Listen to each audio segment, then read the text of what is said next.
Without the ones like you, who work tirelessly to keep things running, everything would suddenly stop. Hospitals, factories, schools, and power plants, they all depend on you. No matter the weather, emergency, or time of day, you're the ones who get it done. At Grainger, we're here for you with professional-grade industrial supplies. Count on real-time product availability and fast delivery. Call, click Grainger.com, or just stop by. Grainger, for the ones who get it done. Welcome to Radical Personal Finance, a show dedicated to providing you with the knowledge, skills, insight, and encouragement you need to live a rich and meaningful life now while building a plan for financial freedom in 10 years or less. My name is Joshua Sheets, and today we're going to talk about money, rather apropos for a personal finance podcast, but on a deeper level than what we usually talk. We're going to talk about what money means, your right to money, and what happens if money doesn't mean anything. This week, my friend Gabriel Custodia and I are launching a brand new course. You can buy it now at bitcoinprivacycourse.com. But I want to read to you our intro for the course because we're going to be talking extensively about these topics. And today, we're going to be talking about your right to transact, your right to access money.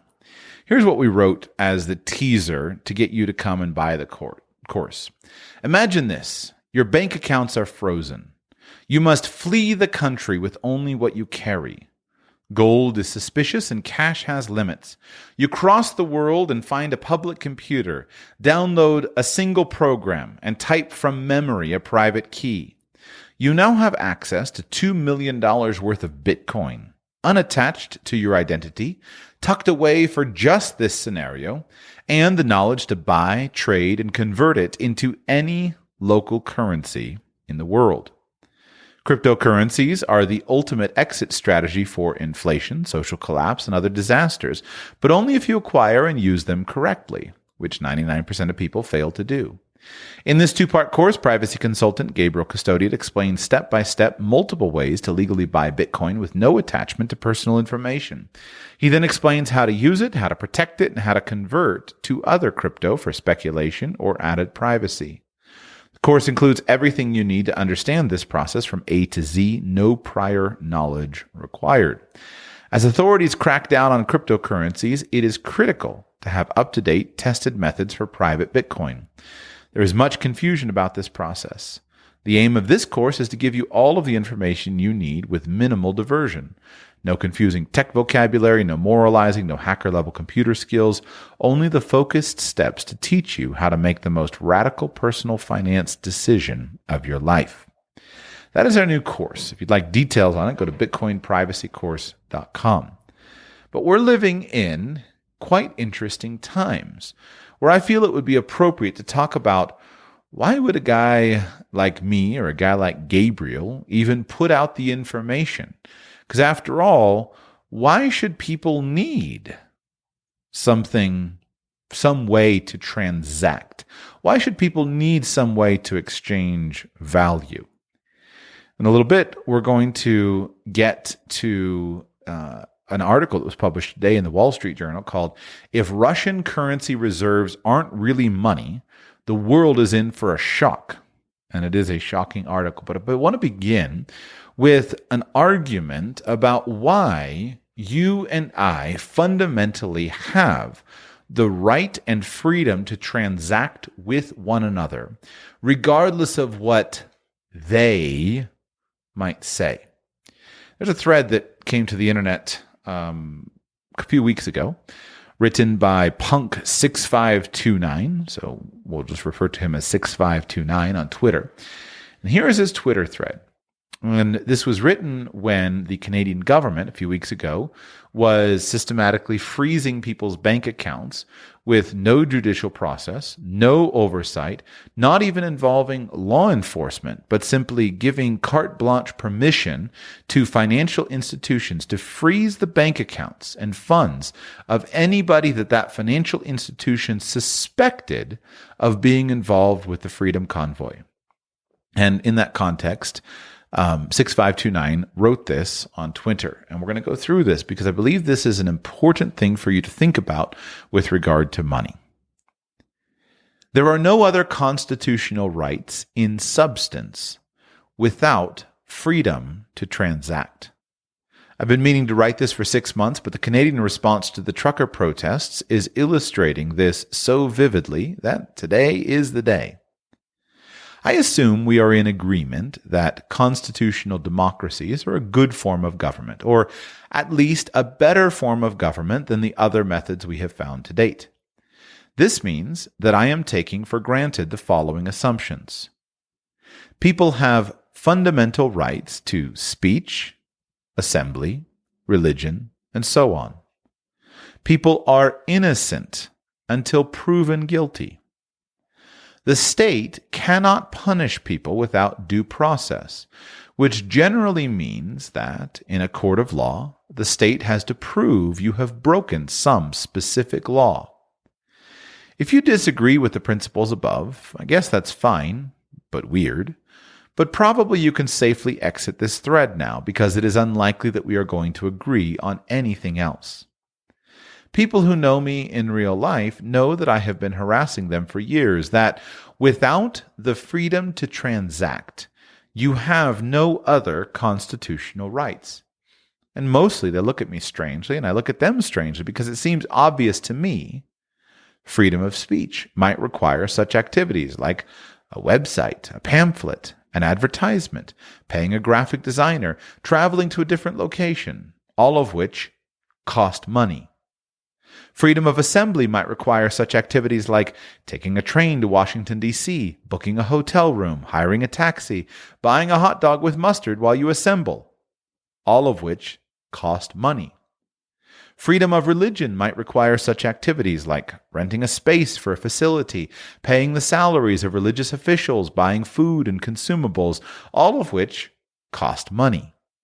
I can go on, but I think the point is clear. The exercise of rights costs money. Historically, the risk of financial censorship has been much lower because for the literally whole of human history, until approximately 2001, it was mostly uncontroversial that people could have decentralized, non-custodial mediums of exchange. For hundreds of thousands of years, humans used commodity money, from cowrie shells to gold. And then in the last few hundred years, we have had various forms of cash-based instruments as well. All of these are non-custodial, decentralized, and not KYC'd. KYC, of course, is Know Your Customer, which requires individuals interacting with banks or other financial institutions to turn over all of their private information so that their identity be verified and to make sure that they're not associated with any activities that are forbidden by the government that is controlling the KYC institutions, or they're not on some bad list of some kind, some naughty list. Over the last 20 years, the institutional environment has shifted to a posture that non-custodial money is default suspicious. Central banks who want the death of cash, Patriot Act and derivatives thereof, geopolitical pressure points via the banking system. Pay attention to that one, because we're going to be coming to some genuinely unprecedented moves in a moment. But 6529, the goal is preventing money laundering, stopping terrorism, and reducing tax evasion. I agree that these are A, the stated goals, and B, an actual subset of the actual goals. I am also against money laundering, terrorism, and tax evasion. The problem, however, is that there is both short-term and long-term goal creep. In the United States and European Union, banks and payment processors have been pressured to cut off accounts to gun shops, adult businesses, crypto businesses, and other perfectly legal businesses. I consider this to be undemocratic. If a country would like to make pornography or guns or cryptocurrency illegal, it has every right to pass laws to do so. And then the citizens can re-elect or de-elect the politicians who voted for it and or challenge it in court. What happens instead is hidden deep deep bureaucracy type BS, where the banks point to their regulators and say, well, they told us to close high-risk accounts. And the regulators point to the banks and say, we never said that. Just, be careful. And the net effect is that you don't have a bank account anymore, and there is no recourse, no due process, not even an actual law that says you should not have an account. It is deep bureaucracy running a parallel, opaque, unwritten legal system, deeply undemocratic. Even in the current system, being unbanked and having to rely on cash is more or less ejecting you from the modern economy. Paying bills, getting a paycheck, paying vendors, investing in a 401k, buying crypto even, all require access to traditional payment rails. But guess what? It's getting worse. Many central banks have stated goals for their CBDCs. CBDCs are central bank digital currency. Many central banks have stated goals for their CBDCs to eliminate cash, allow global transaction censorship, apply deeply negative interest rates. A system of this kind would be the most powerful system of centralized control the world has ever known. Even Stalin, Hitler, Mao did not have the ability to apply global transaction censorship across their empires at the touch of a button.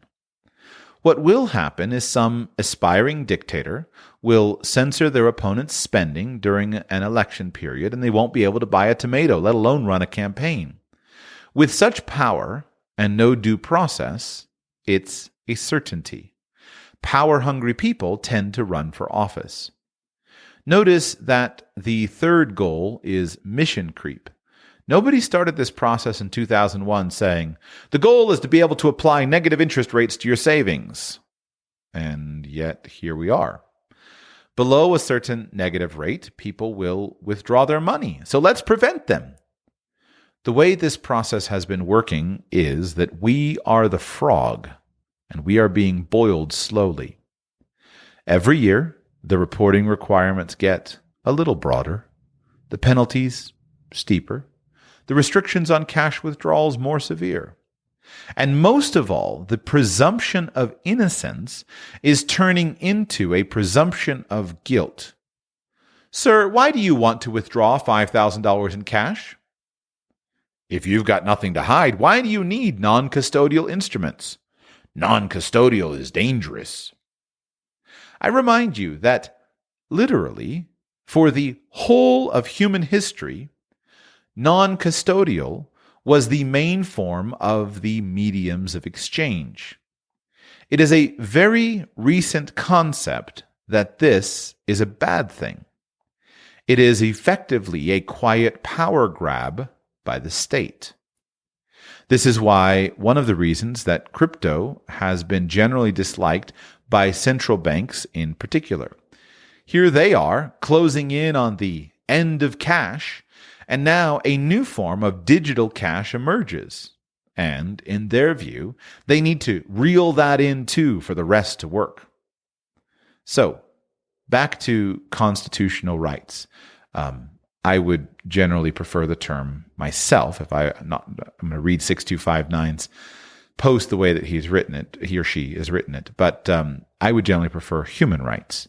I don't think much of constitutional rights. I think a lot of human rights, guaranteed by a constitution. A constitution being something that limits the government's ability to remove your rights.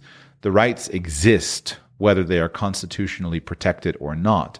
But when a people gives, in a constitutional democratic society, when a people gives a government a charter, and they give a government a monopoly on the use of force, they do so with a clear document stating the domain in which that government can act and restricting that government's permissions. And that's how I see constitutional rights. So you could think of them as constitutional rights if you like. You could think of them as human rights. I believe they are human rights.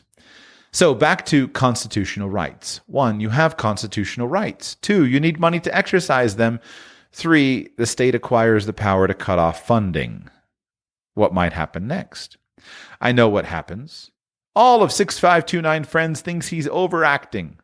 overreacting, at which I present to you the liberal prime minister of G7 country known for its extreme good nature and general easygoingness.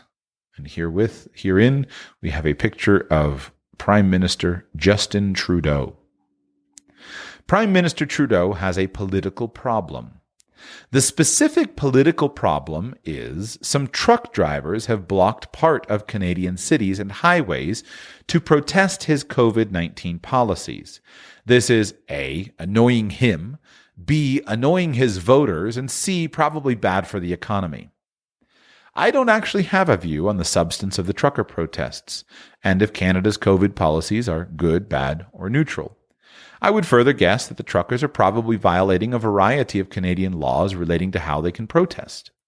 What would be a normal constitutional democracy political response to a problem like this is either A, let it play out if you think it is in good faith, or B, encourage the local authorities to arrest them and try them in a court if you think it is not. Either is fine.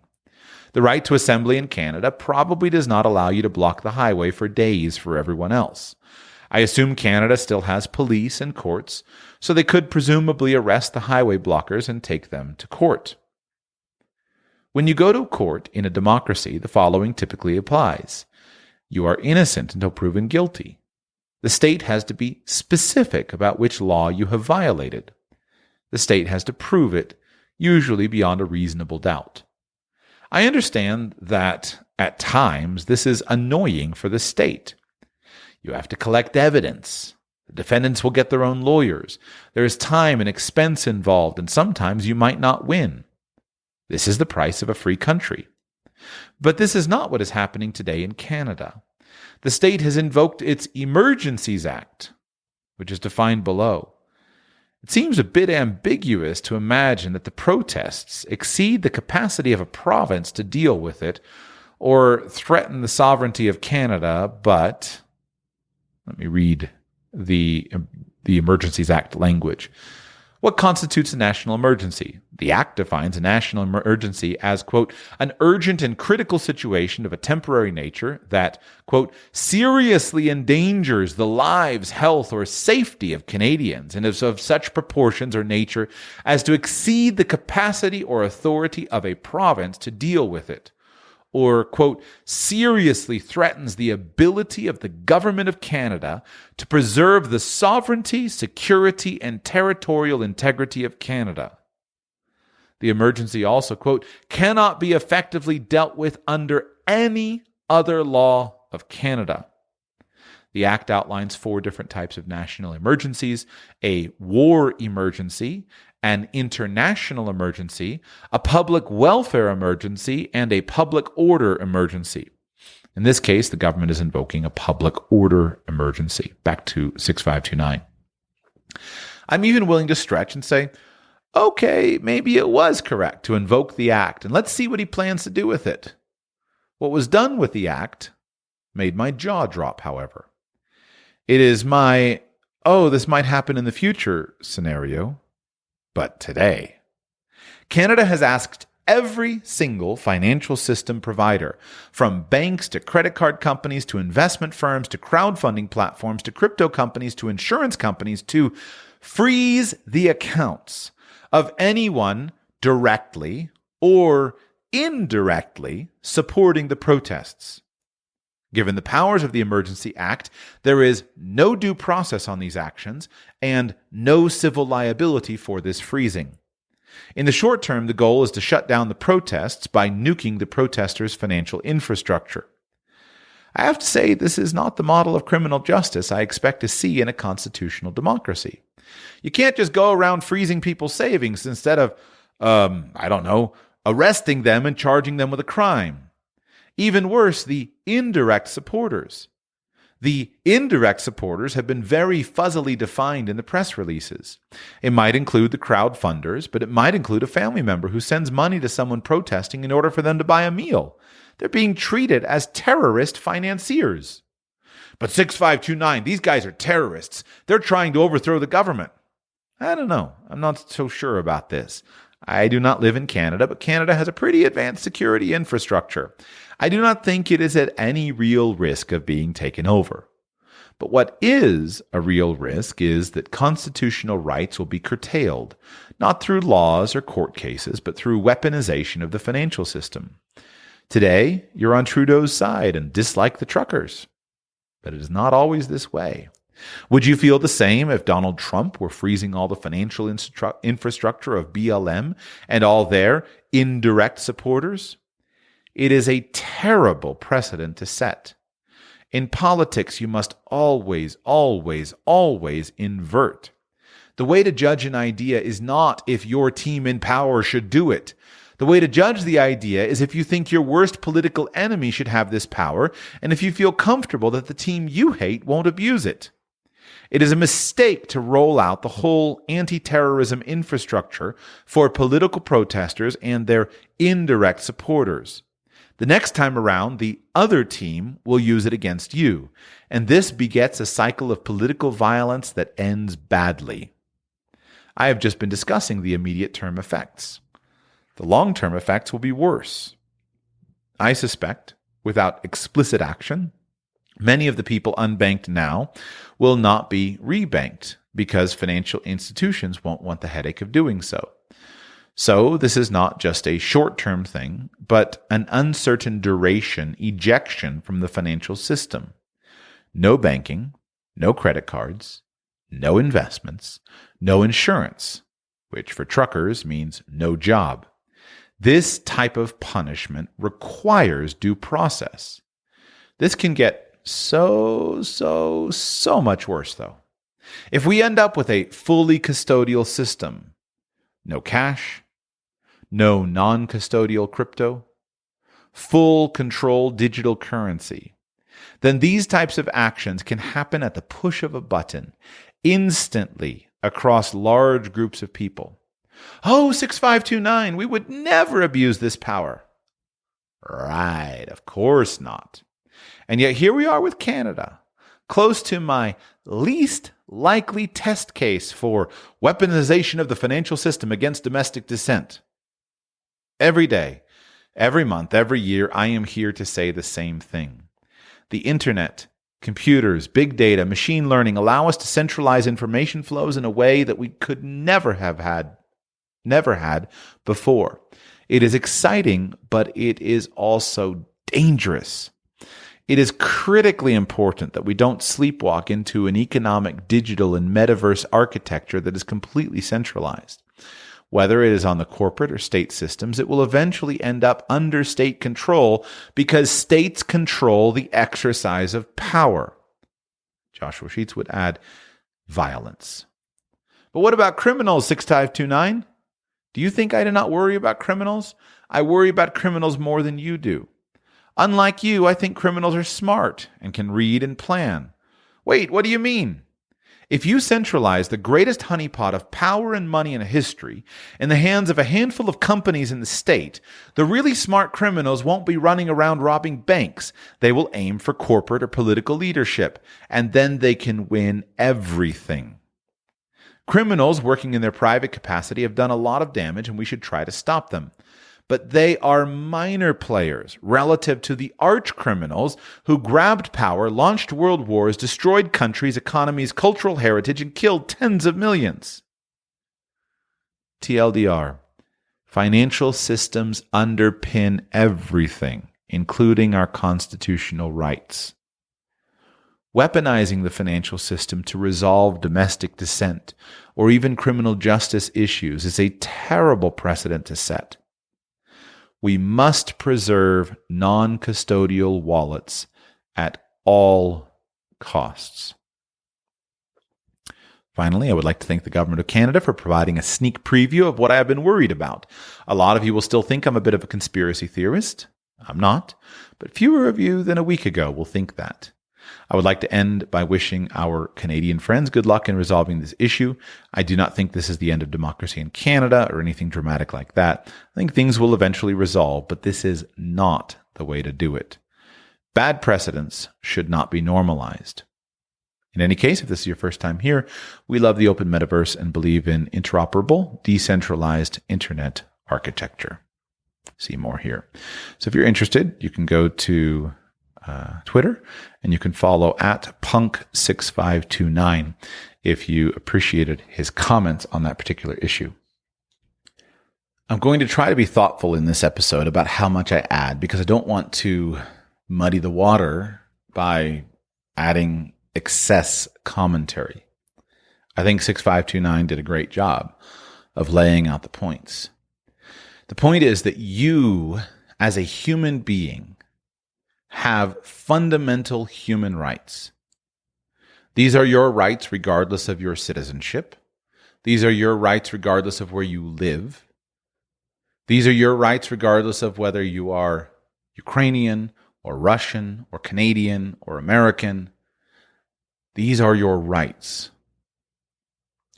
Now, you can be deprived of your rights with due process when you commit a moral crime. In that case, you can be deprived of your rights. But absent such a trial, you must not be deprived of your rights. And that's why the Canadian situation was so shocking, so absolutely shocking, for the precedent that it sets. This is your ability to exercise your human rights is fundamentally tied in to your ability to transact. And in order for you to transact, you need to have some form of money, some ability to transact. And yet the direction, as outlined by 6529, is very much in the direction of control. Now, this is in centralized control and custodial control.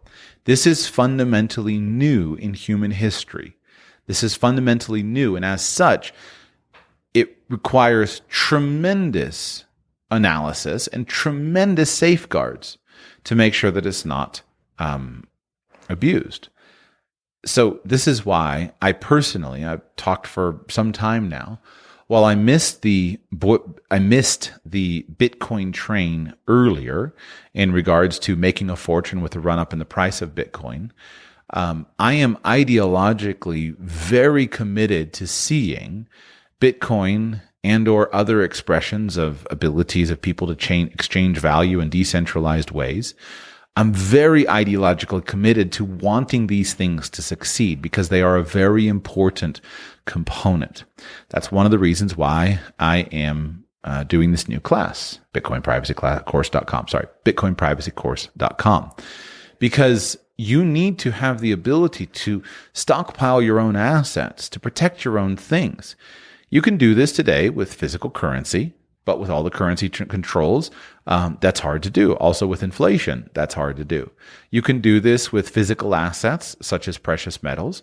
Those work, but they have certain disadvantages. It's hard to bring those back into the financial system in an effective way, especially in an increasing digital world. And this is why it's so important that we need some form of decentralized digital currency or currencies. And we need to be able to transact with one another with privacy. Now, here's where things are passing quickly. Right? There's a quote by Vladimir Lenin. He says, "There are decades where nothing happens, and there are weeks where decades happen." Friends, we are living in some of those weeks where decades happen. What I just read to you was published on February 14, just over 2 weeks ago. But now all of that has been pushed to the rear by a brand new crisis, a genuine, legitimate crisis with the invasion of Ukraine by the Russian government. Now, here at Radical Personal Finance, I want to stay as close to exclusively focused on the financial aspects of this, the things that might affect your life and my life. And there is a lot to cover. In days to come, I will try to cover the collapse of the Russian stock market, the closure of the Russian stock market. I will cover the situation of the Ukrainians fleeing Ukraine, Russians fleeing Russia, the devastation of property, the horrible loss of life, etc. But today, this morning, I saw this article in the Wall Street Journal, and I thought, we have to talk about this. The headline is this: if Russian currency reserves aren't really money, The world is in for a shock, and we'll come back to that in a moment.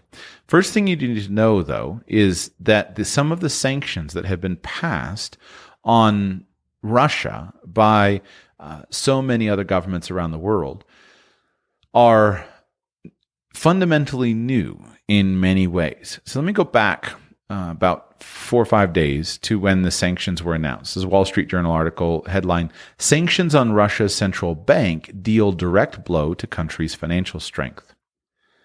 Targeting the reserves held by Russia's central bank is potentially the most powerful weapon in the West's financial arsenal and takes aim at the heart of Russia's financial system.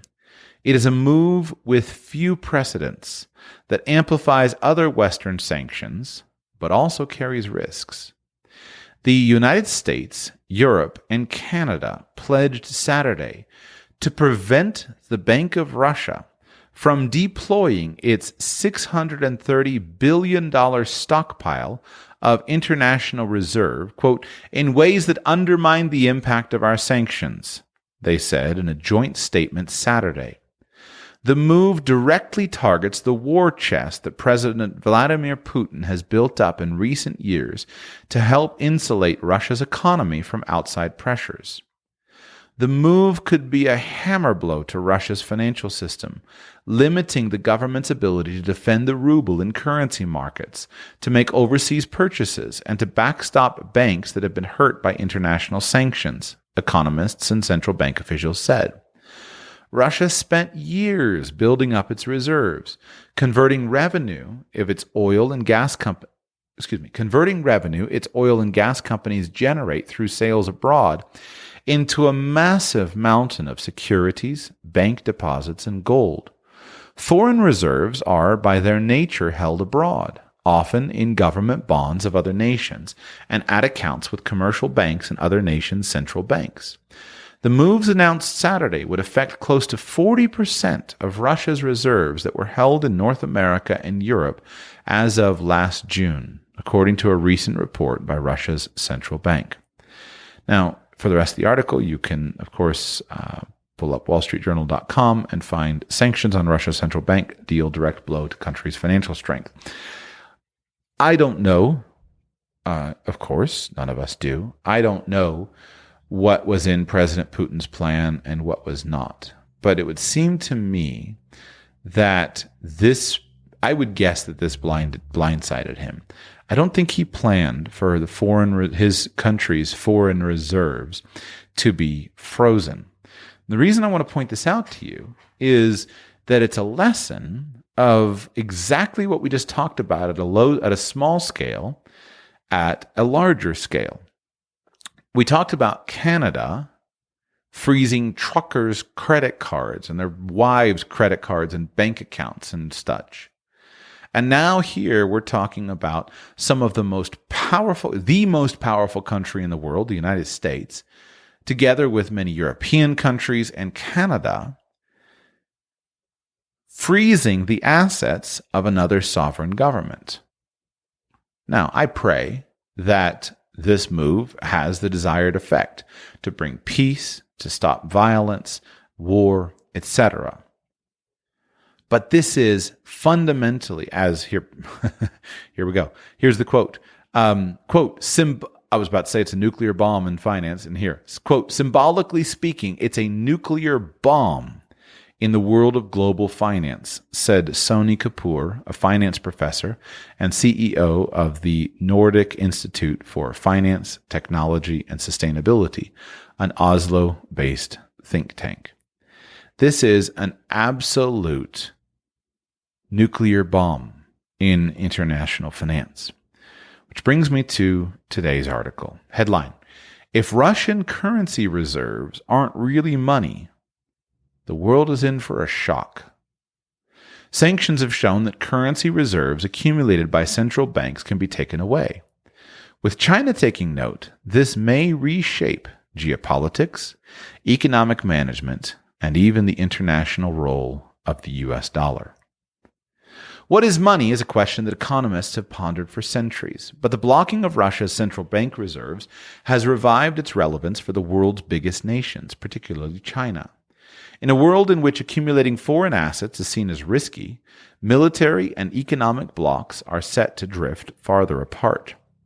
After Moscow attacked Ukraine last week, the U.S. and its allies shut off the Russian central bank's access to most of its $630 billion of foreign reserves. Weaponizing the monetary system against a group of 20 countries will have lasting repercussions.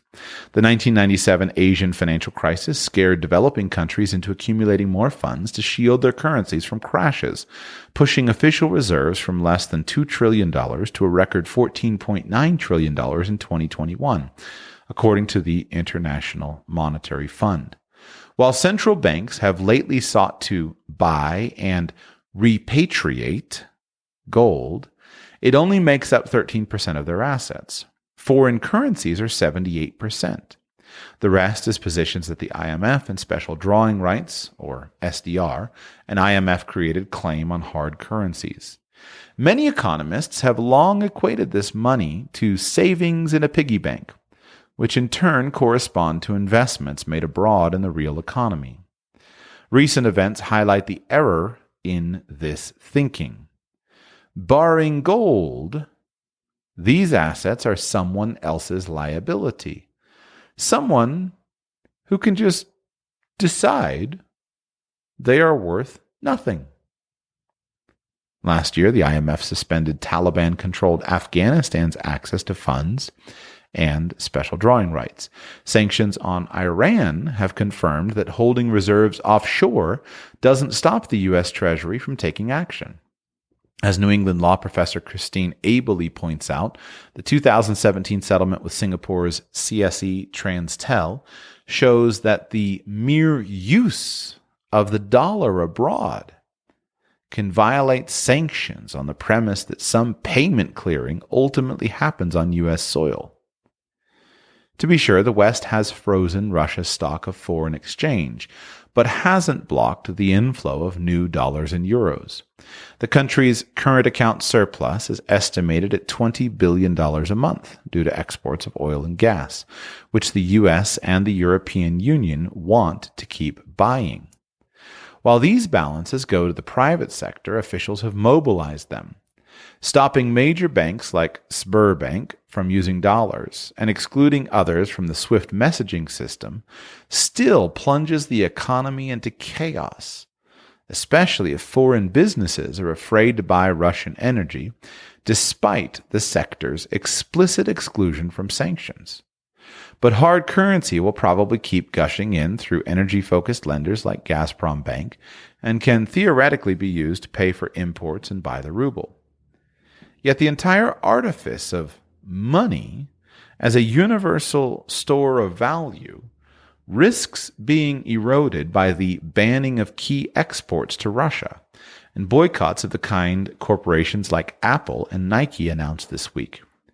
If currency balances were to become worthless computer entries and didn't guarantee buying essential stuff, Moscow would be rational to stop accumulating them and stockpile physical wealth in oil barrels rather than sell them to the West.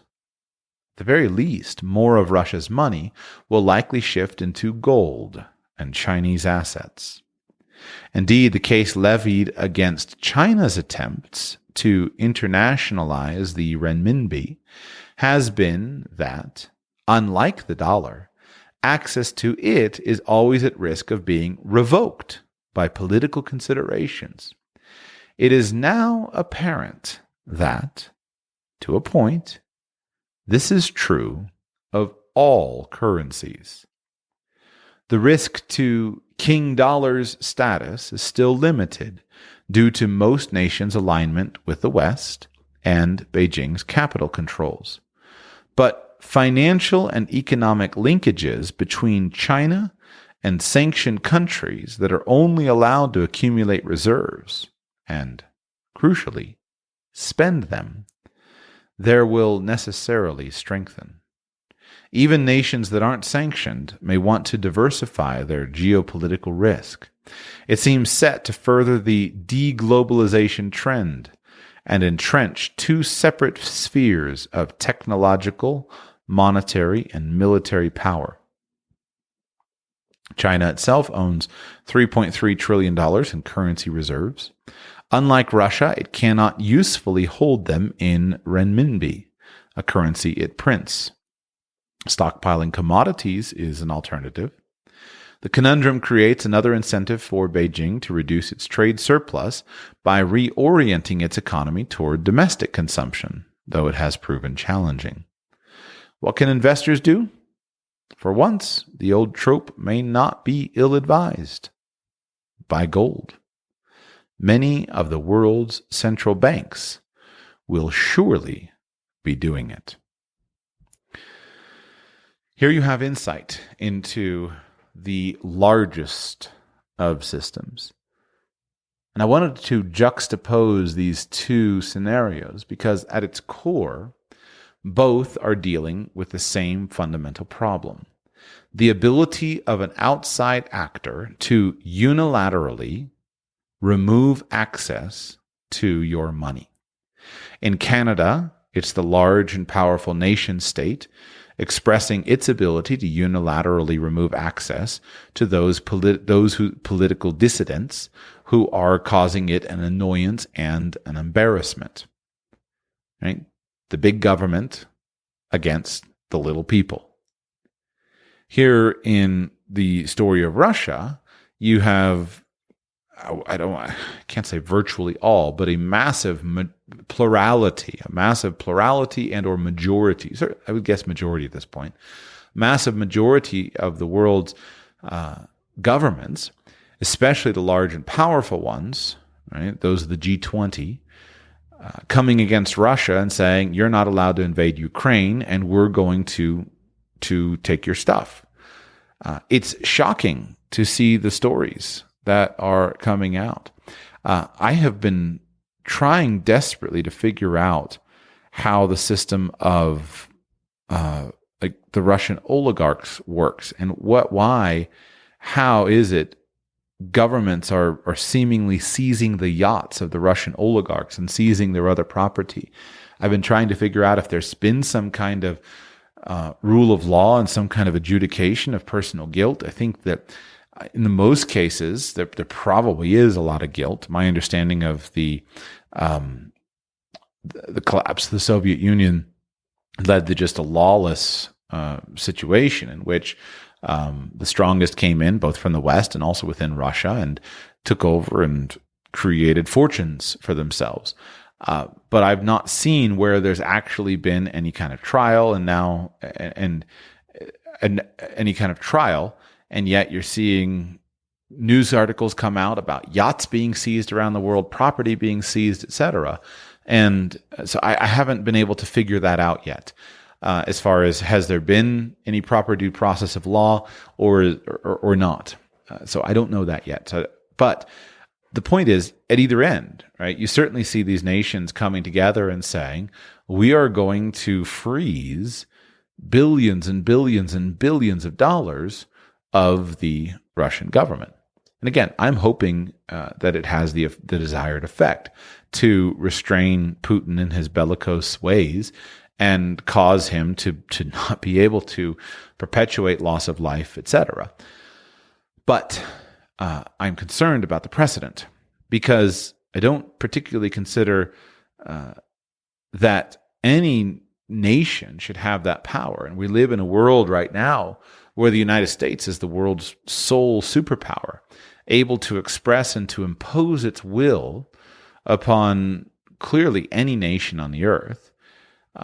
And now it's power in the financial system as well. And the United States is not a righteous nation in any way. It is not an upright nation that knows how to follow rule of law. It makes it up as it goes along with a might makes right philosophy.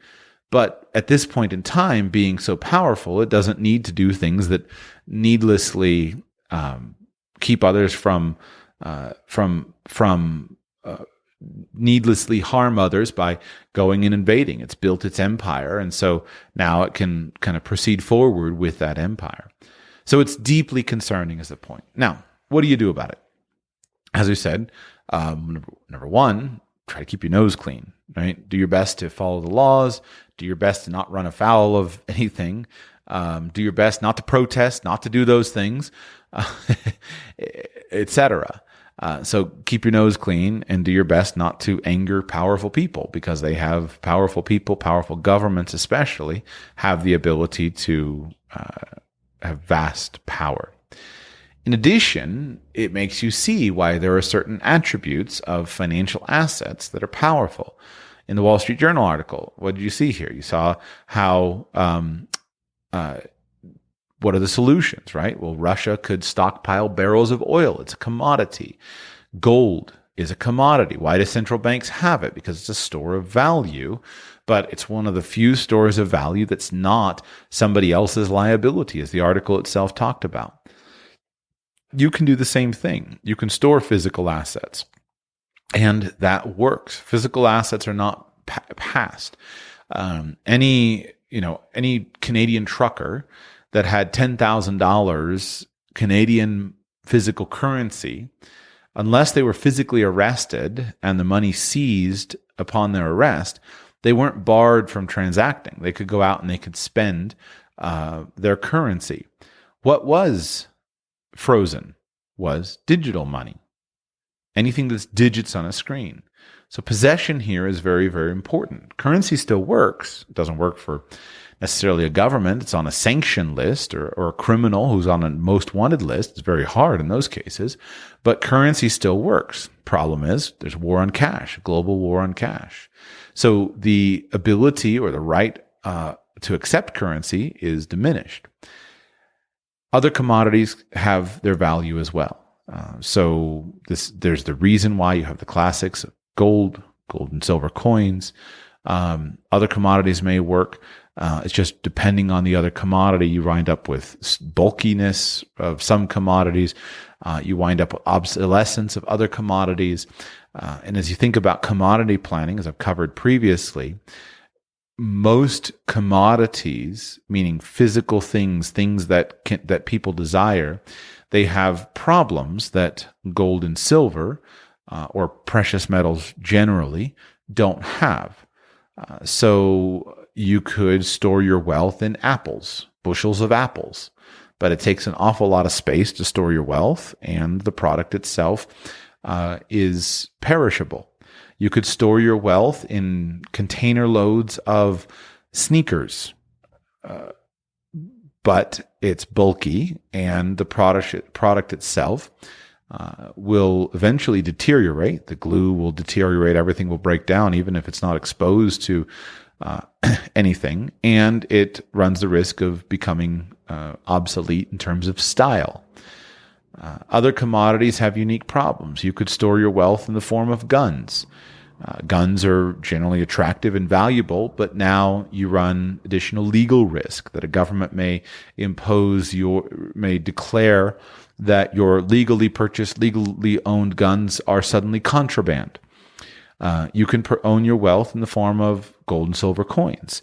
Recently, I talked about when the United States seized gold coins from its citizens and then devalued gold, stealing 40% of the value from its own citizenry. So gold and silver coins are not without risk, but they are some of the lower risk options.